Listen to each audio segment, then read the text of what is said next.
Hello, and welcome to this special Q&A video with Andromedan contactee Alex Collier.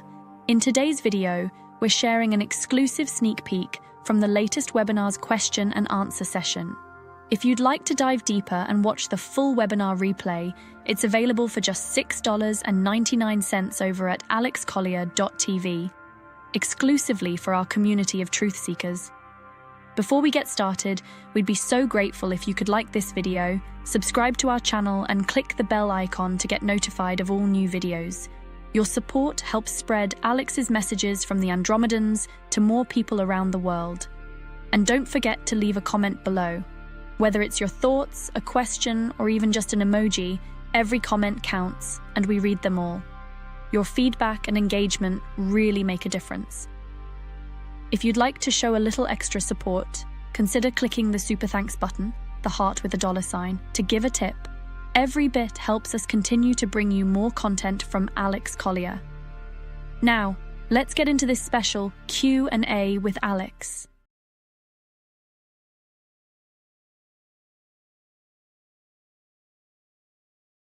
There are a number of YouTubers throwing dates around, such as October 29th and 30th, for an event. As I understand it, ThreeI Atlas docks behind the sun around those dates. We recently observed a massive flare.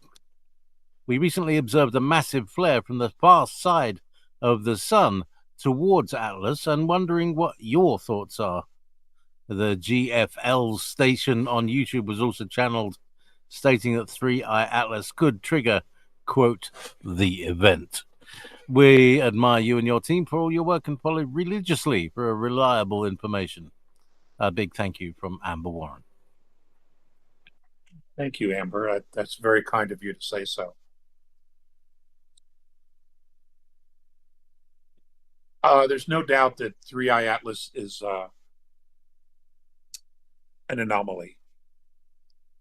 And of course, there's all kinds of rumors and speculations of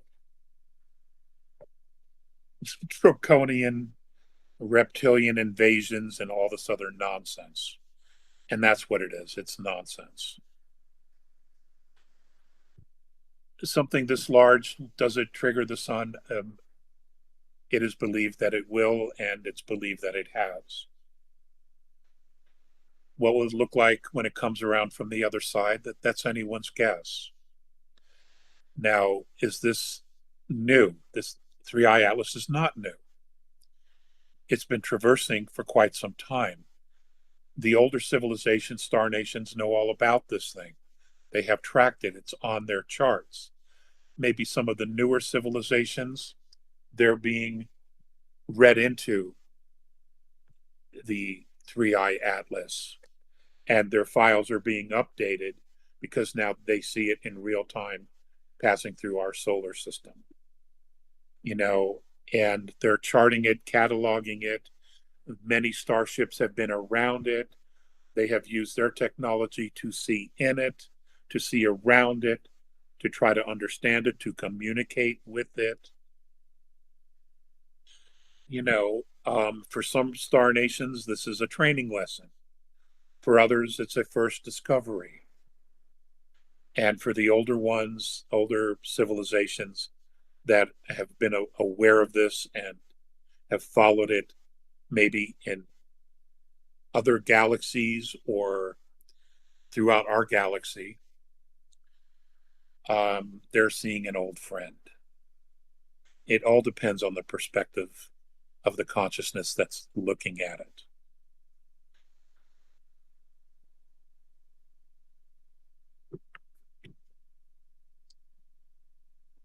It's an anomaly for us.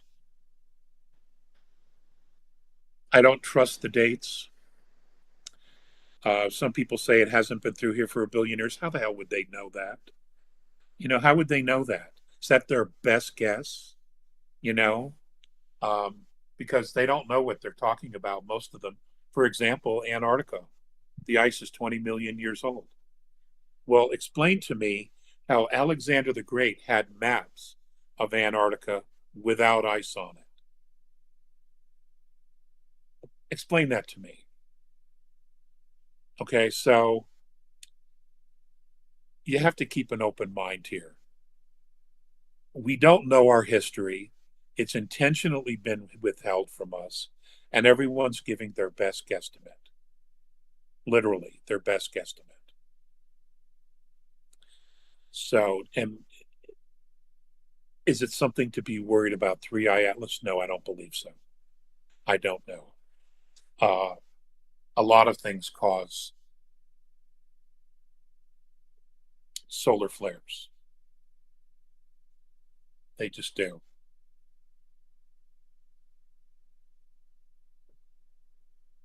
Have we learned some things from it? Yes, we'll probably find out in 10 or 25 years what we've learned from it. Okay, that's usually how long it takes for them to sift through all the energy and siphon out all the good stuff and give us just the bullshit. Okay, sorry, I'm still very cynical about the structure that we still live under. I know it's changing. I know it's changing. But so many of these groups, so many of these agencies have been secret, and everyone who works there is secret. And unless you clean house, it's going to be that way because that's the only way they know how to act. And the only way they know how to behave is secret. So,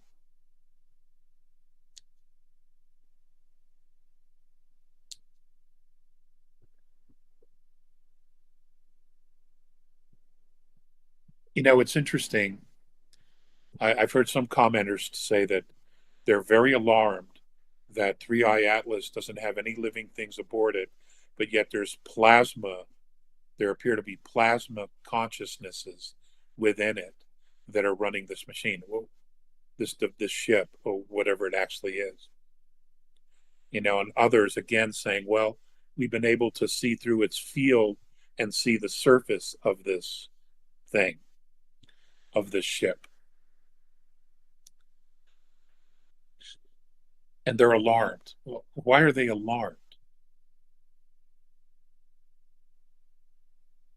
Why is it that anything new is something to be afraid of?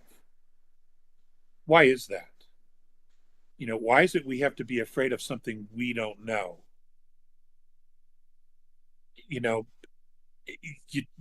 set yourself up with that kind of consciousness to fear everything that isn't us. Well, we're not us. We're hybrids. Our ancient forefathers and foremothers openly talked and left written documents about their interaction with extraterrestrials, with off-worlders. Atlantis was an extraterrestrial colony. Lemuria was a colony of star travelers who chose to settle down and create a civilization in the Pacific. There's nothing new under the sun here at all. It's just a narrative, a narrative over and over and over again. Oh my God, this is not us. We need to be afraid. Not everything out there wants to hurt us. And there's some that are, but they're not here anymore. They're just not here anymore. The only ones that want to hurt us are those that are us, who have chosen a completely different path than the path of heart.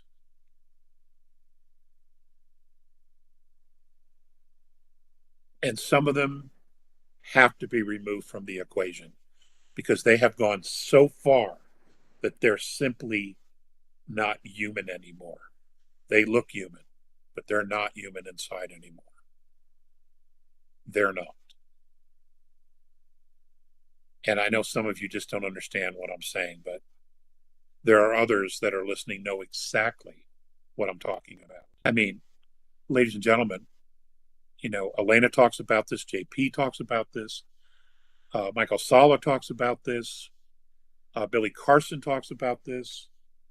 Who else? I'm sure I'm leaving someone out. Our solar system is a parking lot right now. And I'd have given anything to have the valet concession so I could park the ships.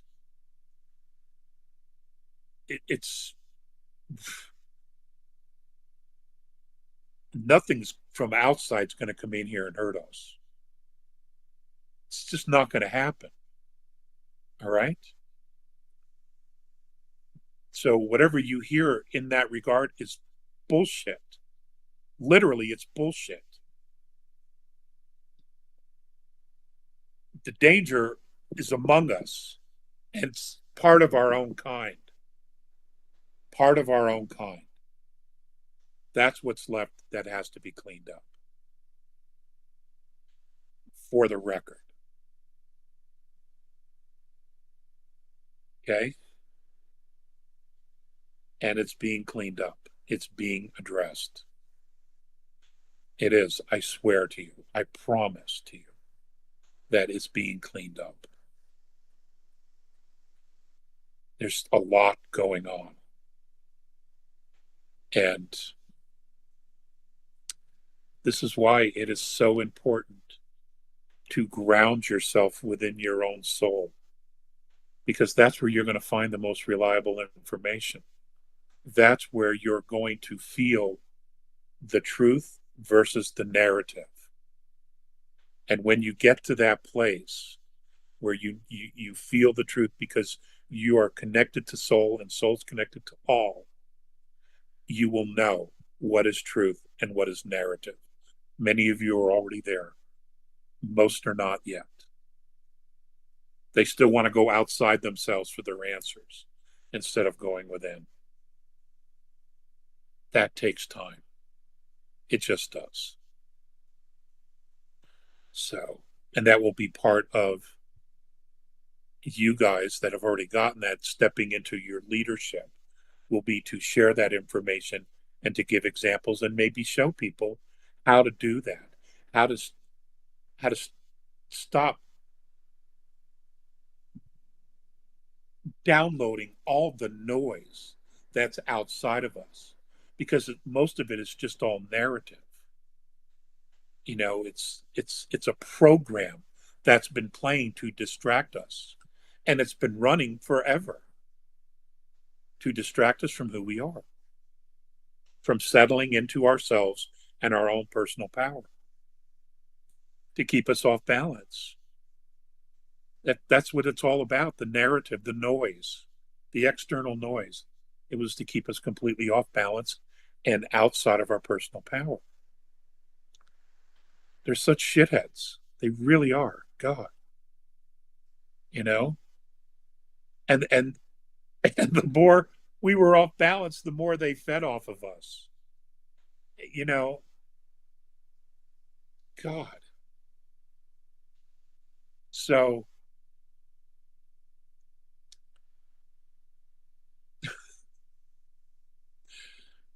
it's our social structure is changing. Pay attention to that. Space news is interesting. It is. There's an awful lot going on out there. But you know, but let's look at the narrative of ThreeI Atlas. Okay, it's not a comet. They admitted that. They said it out loud. So what does that do? Well, it tells you that there's other life out there, right? And it's now more or less addressed as matter of fact. So that narrative has been changed. We're not the only ones. Like, you know, how many people actually thought we were?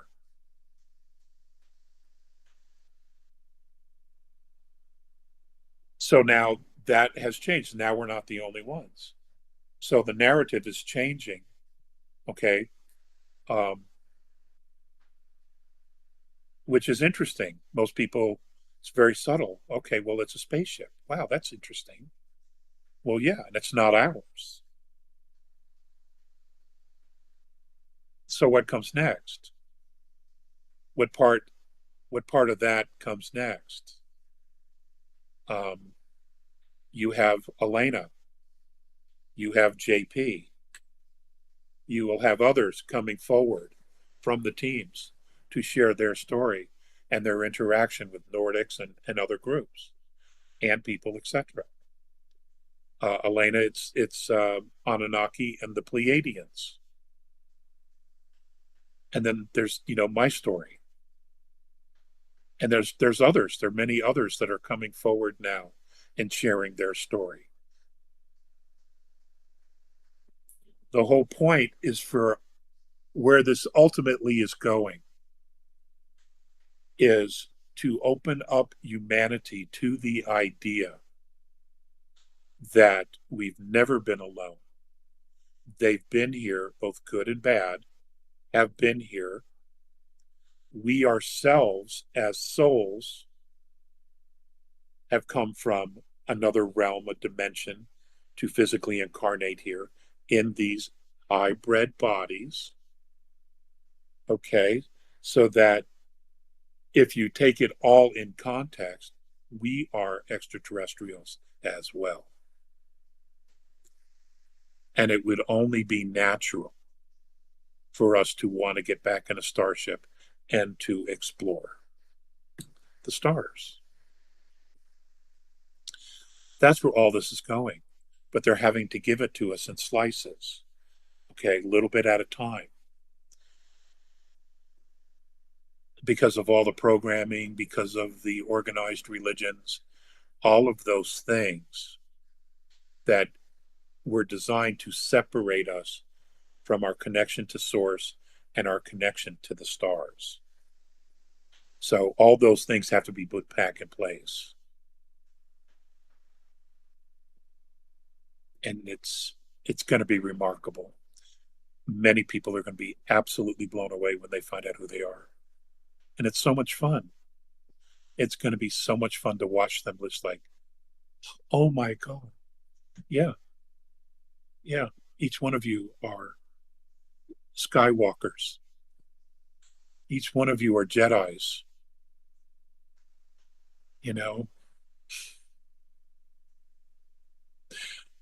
Yep. Thank you for that question.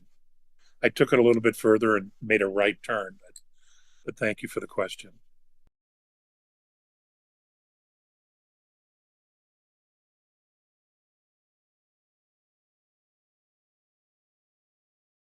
Thank you so much for watching today's question and answer video. If you enjoyed it, please like the video, subscribe to our channel, and click the bell icon to stay updated on new videos. Your support truly helps us spread Alex's messages from the Andromedans and reach more people. For those interested in the complete experience, remember that the full webinar replay is available for just $6.99 at alexcollier.tv. This is where you'll find Alex's in-depth insights and answers to more questions from our community. We'd also love to hear from you. Leave a comment or drop an emoji below. We read every single comment, and your engagement really means a lot to us. To keep up with the latest from Alex Collier, you can visit alexcollier.org for more about his work, alexcollier.news to sign up for our email newsletter with the latest updates and exclusive content, and alexcollier.live for the most recent news and info.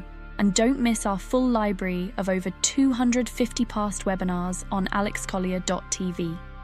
Thanks again for supporting the work of Alex Collier. Your support makes it all possible, and we're truly grateful for each and every one of you. See you next time. If you would like to see the Andromedan contactee Alex Collier live via video stream, we hold a live online seminar every Friday at 2 p.m. Eastern Time. For more information on upcoming live webinars, please visit alexcollier.org.